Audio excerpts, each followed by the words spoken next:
Assalamualaikum, Sampurasun, selamat siang Sobat YouTube. Apa kabar kalian? Mudah-mudahan selalu dalam keadaan baik-baik saja ya. Balik lagi bersama saya di channel yang membahas tentang informasi seputar Tol Cisumdawu teman-teman. Buat kalian yang belum sholat, silakan sholat dulu, entong ngalalaikeun karena tujuan orang hirup di dunia iya.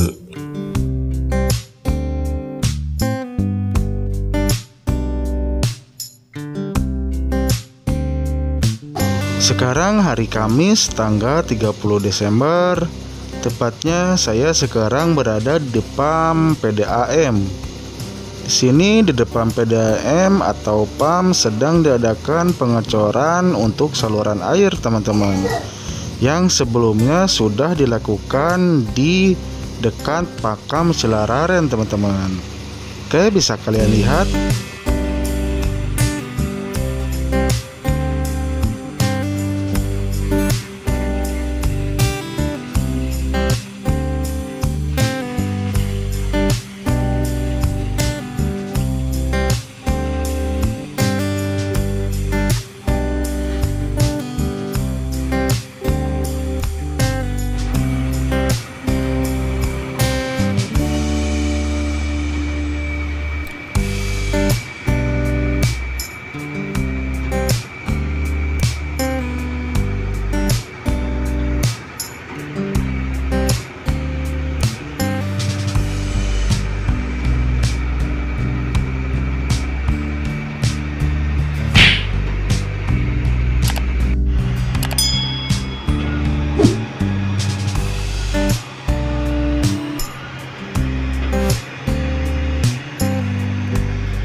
Oke teman-teman, cukup segitu dulu informasi dari saya. Mudah-mudahan bisa menambah informasi buat kalian ya.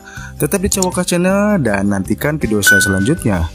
Dan jangan lupa untuk like, share, comment, and subscribe-nya ya teman-teman. Pamit undur dari saya. Wassalamualaikum warahmatullahi wabarakatuh. Hatur nuhun, sampurasun.